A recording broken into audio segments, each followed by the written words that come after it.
Okay, my friends, we got all kind of new blood in the system. We're not talking about this heart, but I'm talking about new blood in the political system, and I think they might want to have some truth. And we have not been getting it from academia. And Trump is going after Harvard and Yale and all these places for students from other countries. I don't really have any concern about that, to be honest with you. I want to see them go up for truth, that they teach the truth and they don't suppress the truth. And that's what's happening right now, in my opinion. And I'm going to present my evidence. You take it any way you want. I'm not going to accuse anybody of anything. I will present some statements. Don't take them the wrong way. I'm not saying anybody's a fraud or a liar or a plagiarist. However, you may see it in that way, and I might as well. But I'm not going to make those claims. But I am going to make the claims that the Earth is covered with gigantic biology, and there literally is nothing but that. And then I can stand behind every claim I make because I have the evidence to support it. And my claims are backed by DNA and CAT scans in some cases, and gigantic body parts of creatures right here, just like this, which just happens to be a hair follicle. All right, there's a muscle attaches right there. There's a sebaceous gland right there. There's the hair shaft going right there. And here's the papilla at the bottom, the hair papilla, those are red and blue, which is the blood vessels. And this is the root going straight up. Completely, totally transitioned due to nucleophilic invasion. Totally understood at Mudfossil University, the only place on the planet right now where you can understand reality. Okay, this is just a little taster, and I'm going to have a full, complete layout of this. 2 or 3 of them, one of them relating to Yale, one of them relating to Harvard, things that are in space, things that are on the Earth. And one of the things that was in space is this asteroid Bennu. They went up and brought a sample back. I don't want you to miss this because it shouldn't be missed. They landed on a heart and they grabbed this chunk of stuff. And these white layers are phosphate layers, which are the phospholipid membranes. And in between those layers are sarcomeres. Phospholipid membrane, sarcomere. Phospholipid membrane, sarcomeres, layer after layer after layer. And here they are. And this is what cardiac muscle looks like in its bundle form. It sort of weaves around like this. Some other muscle is just completely flat. But this is what the sarcomeres look like, one way or the other. All right, I don't think you're going to see, but there are little tiny, tiny, tiny, tiny, tiny blocks in here, and they pull this way and that way. And these are the bundles. Now, it's cut straight across here, and we're looking into that bundle, and they're all like intermingled. They're not, there's no homogeneous way. They just do this and that. And that's what we saw in the Bennu sample. All right, this is heart muscle, and I believe these are blood clots. I get most of my really close shots from autopsy pictures where they have an issue and they point them out, and I think these are blood clots.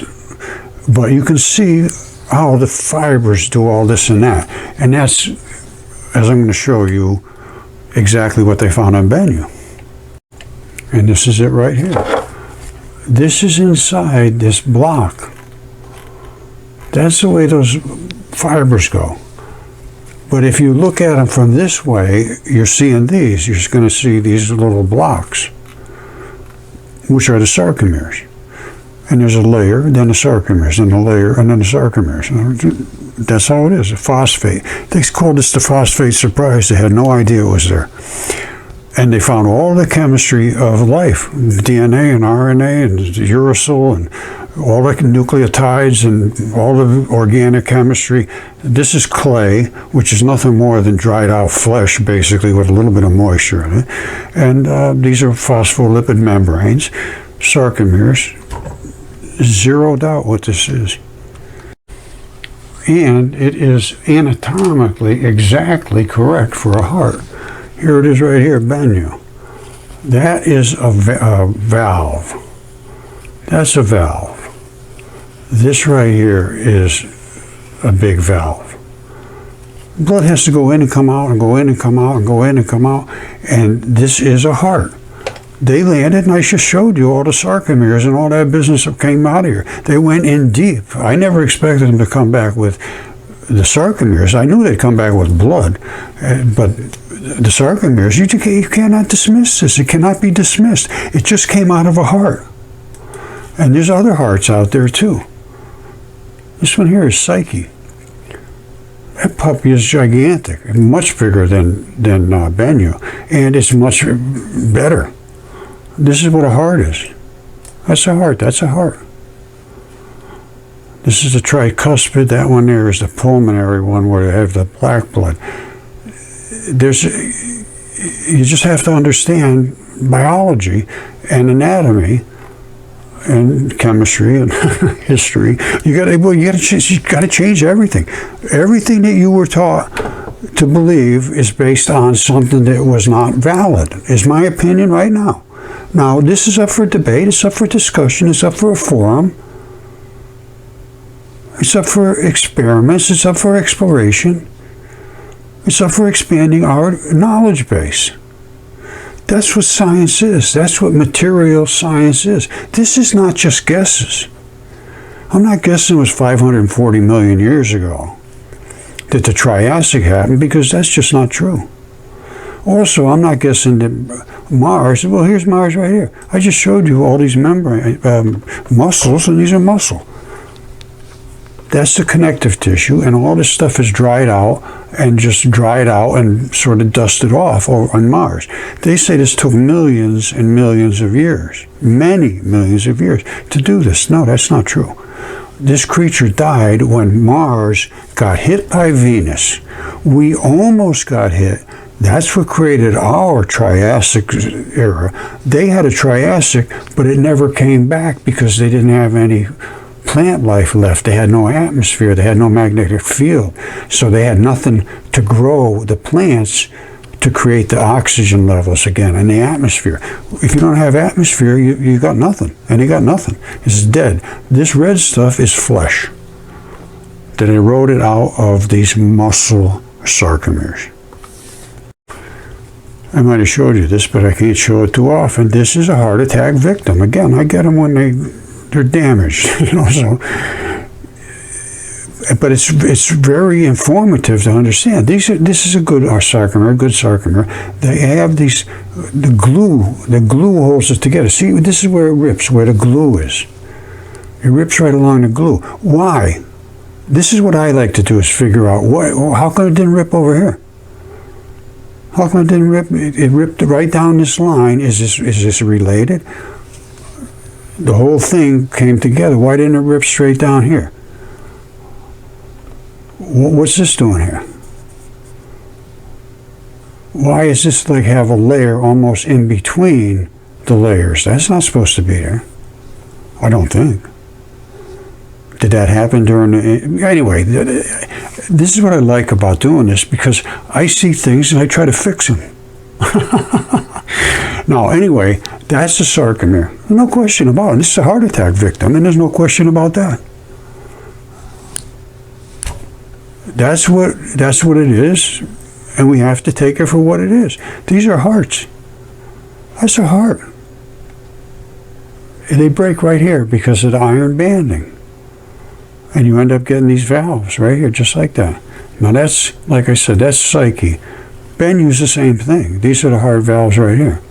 And if you get to a surgeon, you ask him, you say, is that a heart valve? And that one too. And this one here.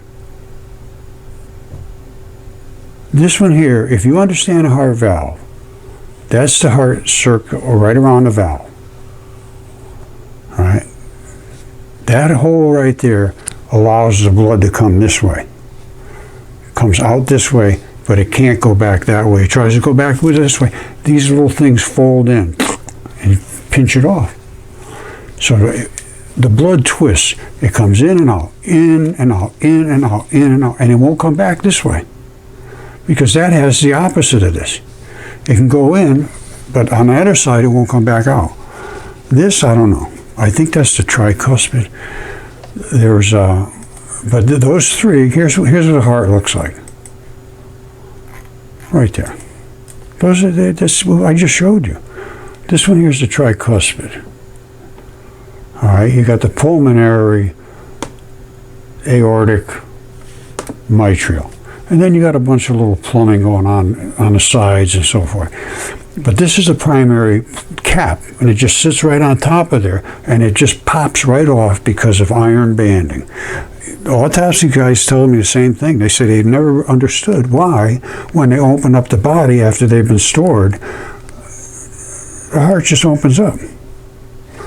And it's because of iron banding. The blood polarizes, has different polarization, and pushes one side away from the other. You know, Mars is completely saturated with life. This was the Mars craft, or is, and all these little legs are the blood vessels going from the artery to service these sarcomeres. There's more sarcomeres. This is muscle. That's muscle. You see it? Blocks of muscle. And that artery services that muscle. I have something very similar to this in my shop. Very similar, only it didn't erode out from in between a little connective tissue. It's around here somewhere. Here it is right here. You see this? These are muscle sarcomeres. This is connective tissue. This is very close to the tendon. So it's still heavily fibrous. But this is all the blood servicing that. These are arteries. They're servicing that. Now, what I just showed you up on Mars is down here where you just got straight sarcomeres. Let's just jump back and forth here. All right, the one on Mars is this. That's just straight sarcomeres. If this was up near a tendon, you'd have a lot more mineralization. Right now you got straight sarcomeres, which is these little things. In mine, it's different. Mine had this right here, which is the tendon. The bone is here. In the picture below, the bone shows up. But this pin right here locks this into the bone. And this is the muscle. Out here, it starts to make very good sarcomeres. But between here and here, there has to be a little bit of give. And then out there, you got a lot of pull. All right, and that doesn't do much at all. That just gives you a little bit, just barely moves. That's what a tendon is. This is tough as hell. And when they anchor into the bone, forget about it. Now, the reason in mud fossils we don't find a whole lot of bone by themselves is in most cases they dissolved. It depended upon the water. This is kind of unusual. And there's one little spot of actual bone there. And you can see it in the microscope, that little white spot. Should be able to see that, I hope. I don't know. But that is, and of course this is a bone, and it's like a wrist bone, something along that line. It's a ligament. All right, so anyway, this was that tendon that I showed you up above, just no blood in there. Then that's the abrupt transition. That comes into the muscle. Now, you can see all the tendons running in here. These tendons make these fibers. And you see this ball here running around to this, and this ball here. Just stop and think about this. If you've got any kind of mechanical ability to understand, it almost looks like there's three balls. One here, and one here. Well, what does a tendon have to do? It has to be able to go this way, and that way, and this way, and that way, and over this way, and all the way around.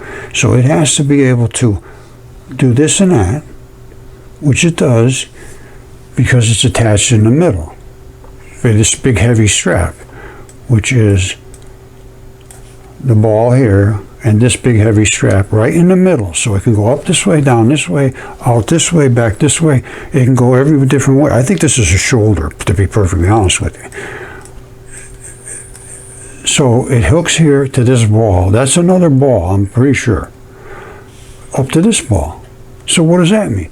The shoulder up here can go this way and that way and this way and that way and over. You know how much, and you can dislocate your shoulder and snap this away from the, not break it, but you can pull it out of its socket or something. People do that.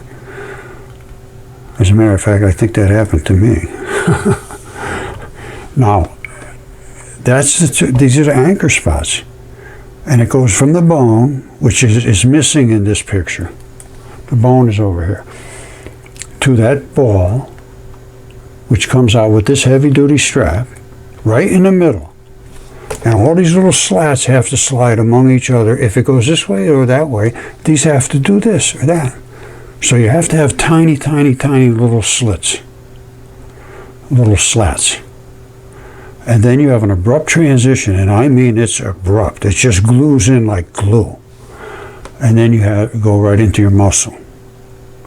And the muscle runs off here. And then at a certain point, it becomes just clean muscle, and you lose all of these abrupt transitions. See that's a little abrupt transition. So it comes out about this far, and then it starts to lose some. And then it comes out a little further and loses a little more. It comes out a little further, loses a little more of the white stuff. And then all of a sudden you're into basically total sarcomeres. Out here you're into, it just breaks right off. But up till there, you got some pretty heavy duty connective tissue going on. And it's here in my shop. This can be tested. All of this stuff can be tested now. They said it couldn't be tested. I said, yes. I had mine tested. And it can be tested today, tomorrow, anybody. I did it. I paid for it, and all that's done. Now, I want to make something about CAT scans. Jesse Garant and Associates did 7 CAT scans for me. They did the 3D, which you don't get a whole lot in the mud fossil. You can see where the blood vessels were. A lot of blood vessel going up into your fingers. And you can see where the bone was, right there. 3D, it's just too much substitution to see it very well. 2D, you see it fabulous. Tendon, vein, artery, tendon, bone. That's coming from the back of the thumb, and it is a left thumb. The bone is on this side. There's a bunch that hangs over that side. Do it on your own finger. You can't miss it. But there's a tendon on either side, so you can do all these kind of things with your thumb. And it's saturated with blood. Well, let me show you how much blood is in fingers. You just, it drools out of there. You see that? These are, blood runs down here, and then it ends up, you have a vein and an artery. So your artery brings the blood down, it filters over through the capillaries, and comes back through the vein area, primarily. But veins are a little bit deceptive, because they absorb fluids all the way down their entire body. All right, the arteries and the blood vessels, they have little protrusions out of them, and they sort of squirt things here and there.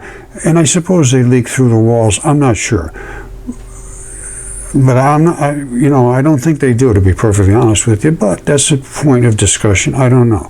But at the tip of every finger, you're going to have these little spots, 2 at the end. I call them the terminus, because it's the end of the one and turns around and comes back. The terminus means the end of something, and this is the end of the artery and the beginning of return vein. You see them? They hook together. They hook together. They hook together, and the thumb looks like it has most of the blood, or a lot of blood. They're just saturated. That is just absolute bloody saturation. All right, I know it turned into a ramble, but I was doing about 3 things. I got lost and confused. I'm going to end it right here. Thank you. I love you all. All I'm trying to do is get truth out, and minds are in collision. Minds are in collision. This was a nightmare. I don't even want to go any further. I think I made my case that we need to have this looked at with a critical eye And, some things were done that I think were improper, and they should be looked at too. We should be able to trust our university system to be looking out for us. And when you're talking about the Triassic era, this is the Triassic era right here. In my backyard, the red bed, then they had a gray clay, and then a black cap. And all three of these were wet at the same time. That's supposed to be the Triassic era, 40, 50 million years. No, it was happening on the same time because of this impact of Venus almost hit us. Velikovsky wrote about this in Worlds in Collision. I wrote about it in Minds in Collision. I wrote a book about this, and I wrote that in 2015. It's on Amazon. Here it is right here. Mudfossils and Velikovsky and Minds in Collision. 99 cents. All I wanted to do was get it out there. And right away they assaulted it. And you know what happened? I'm going to tell you the truth. Instantaneously they turned the flat earthers on me. Flat Earth, nobody was talking about the Earth being flat until until 2014 or so. When the academia said, "Oh, they believe that stuff. They got to believe the Earth is flat. There's no giants. There's nothing. That guy's crazy. Dragons, giants, giant body parts, and he's crazy. To stay away from him. He's a nutcase. Pseudoscientist. Don't allow anything. All of that DNA stuff. He contaminated it. He's lost. He doesn't know what he's doing." And they unleashed flat Earth on me and pushed me into that box where everybody just thought I was insane. And I mean, it really was a very, very hard place to be. So I pushed those people away, and I still do, because they still do this. The Earth is not flat. Venus isn't flat. Mars isn't flat. Venus hit Mars with an electric blast. That is arc welding on steroids. Venus is about the same size as us. Mars wasn't much different either. Venus almost hit us, bounced off, boiled the oceans, created the Great Flood, the red bed, the gray clay, the black cap, which I have a human footprint right in the middle. And after it hit us, almost, it hit Mars dead on. Mars did not make it. And here's what happened to Mars, unfortunately for Mars. Well, here it is. That's the Marianas of the Mars Vallis Mariaris Trench. It appears that Venus hit here. Now, all this was described by Velikovsky, and it's in the ancient texts, and they're not that long ago. This happened in recorded historical memory.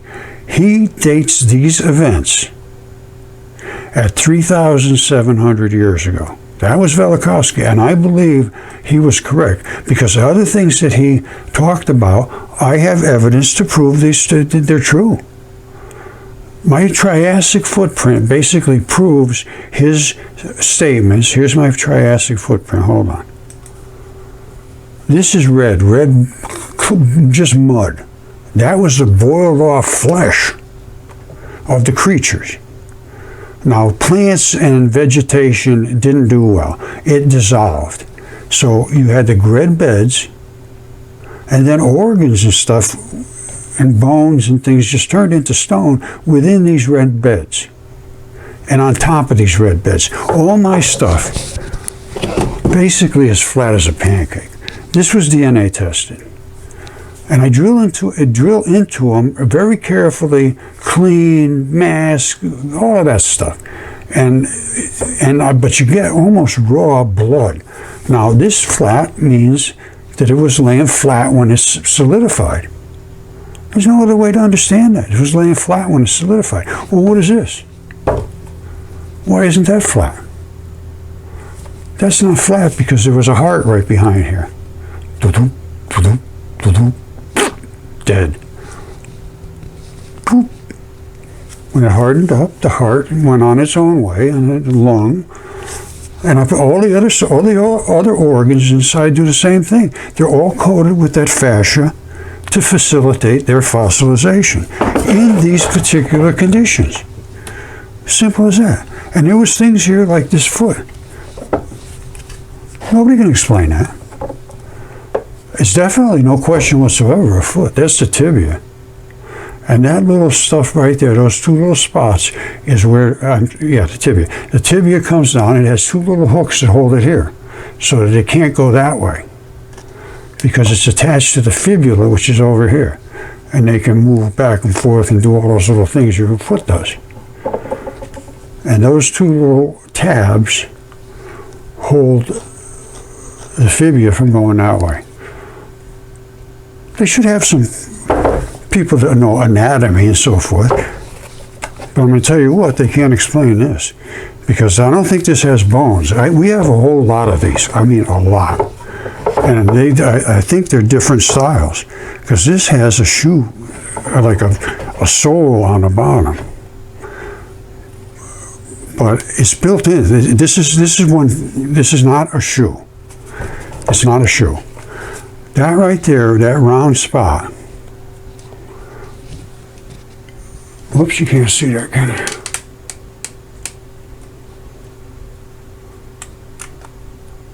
Oh, hold on. Okay, this was found out in Missouri by Tish Egerton. And she went out and found this and a bunch of other feet. I mean, there was several of them. And this one here, which is so highly eroded, you can see every bit of detail inside. And you can specifically see this strap leading up from this ball, which is this strap leading up from this ball. We're going to go in detail in a second. And the bone sat down in this cradle and did this as it walked. But these are springs. They're not bones. These are springs. And this is under tension. This is like a rubber band. And when you snap it, there's a certain distance that'll wrinkle. It'll just go wrinkly. And that's going to be right here. We're going to see this in the most extreme detail right now. All right, this, like I say, Tish went out in 15 minutes and found these. These are some more feet. And this is pretty much our feet go off this way. You don't realize it. But when you look at the tendons, they do. They wrap around and they go off to a slant. Now, this is a bump, and we do have a bump on the inside of just the other side of the big toe. Although these don't look to be normally like how bones attach, I don't know. But I do believe this is just missing these toes. And you look like little sausages would go in there. I don't know what is in front of these toes, whether it's just a little bone that rocks up and down, like inside the hair. Ooh. They may be inside because they just maybe rock up and down. They don't do anything. But let's see what the foot looks like, because this is what it really looks like up close. Now just assume there's these little sausages. They're pushing up against this. So the toes are out here, but they're not really toes. They're just sort of a block that pushes up against there. So when the foot hits this way, this pushes up this way. All right, so here we are with our foot. And this goes further up. So here we are with the foot. We step down, it pushes up here. Well, what does that do? It tries to make this come up. If it's on a pin, it can only swivel, which means this pulls this way. Well, what does that mean? It means if this piece here, which is attached, this piece right here, has a little hook on it, it's going to spin this way. This is going to go that way. There's just no option. If you stepped on this, it would spring this way. That would come this way. There's a wire that comes right around here and it ends up going to there. Very hard to see, but it's there. All right, that's pretty good. Back out a little more. Okay, now. So this is how I say this thing would be flexible. It'd have nice springiness coming back this way and then just lay back flat again. It would come back to its natural flatness. As far as I can see, that's how it would work. Now, remember I talked about the tendon in the back and having a wrinkle zone? Here it is. The first thing you want to see is they all have this heavy-duty, gnarly thing on the bottom, just like we do. There's a gnarly spot on the bottom, and this one has it too. Right down there. You see that? They all have that. And we do. It's not uncommon. It's just you don't think about it. Now, this bone is the calcaneus. It's your heel bone. And that right there was the strap. It ran up to where the bone would have been attached. The bone is obviously not there. The wrinkle zone is right here. See how flat that is? And it attaches to the back and straps around.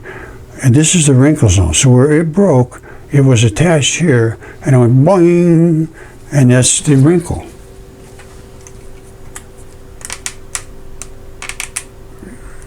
All right, can you see that? That's the wrinkle. Back here, it's still flat. This is all biology, my friend. This is not just a rock. Now, when I say that these two things work together here, let me just explain to you exactly how. Again, this pulls in, this pulls in. Well, how could it pull in? Because there's a hole there. There's a cavity. It was probably had some fluid or something in there at one time. And this comes up to a certain point, this pulls in. And they're both pinned. So this loads up, then that loads up, and then all drops back down together. And the harder you hit in the front, the harder it's going to pull in. And this is some kind of gummy material. They may even call it gumite or something. I'm not kidding you. But this is going to bump back and boom, boom, boom, boom, boom, all the time. Every time you walk, you're going to get this little bump, depending upon how hard you step. So that is a foot, my friends, and it's not anything like we have today. Nothing like anywhere. All right, my friends, I know that was probably very long and confusing, but the new reality is going to be a little bit confusing. It's going to be a little hard to accept, but it was when the oceans boiled and created the red bed, the gray clay, and the black cap. And I have those exact things in this footprint right here from the Triassic era. This is red. This is gray clay pushed down through the red bed. They were both wet at the same time, and it's a flawless footprint. And then the black cap landed on top, which was the fallout from all the volcanism and burning and all that stuff. And there was almost no oxygen on Earth after that, because all the atmosphere was almost destroyed. The only reason it came back was because of the plant life. And it took a while, but it did come back. And this is Mudfossils and Velikovsky and Mines in Collision. I wrote in 2015. It's on, what do you call it, Amazon. 99 cents. All I wanted to do was get the information out. And they were mines in collision. And this did not go well with every single university. And basically, I'm going to tell you a fact. I went to I didn't either go there. I didn't take courses there. That I did take some and some. And it was the same thing. Complete denial of reality when they couldn't deny it. And then they refused to peer review because their peers would destroy them for doing that. It's a closed system. It's an echo chamber. I'm sorry I have to keep going down this road, but I'm hoping Trump is more than taking away people that are trying to get in here from other countries to get education. Let's get some education that's real, truthful, and a forum discussion, not you read this paper, and if you can say that what it says, I'll give you an A. Or if you don't read exactly the way I want you to read it, I'll fail you. What if the guy reads it and he says, this isn't right, which has happened to me.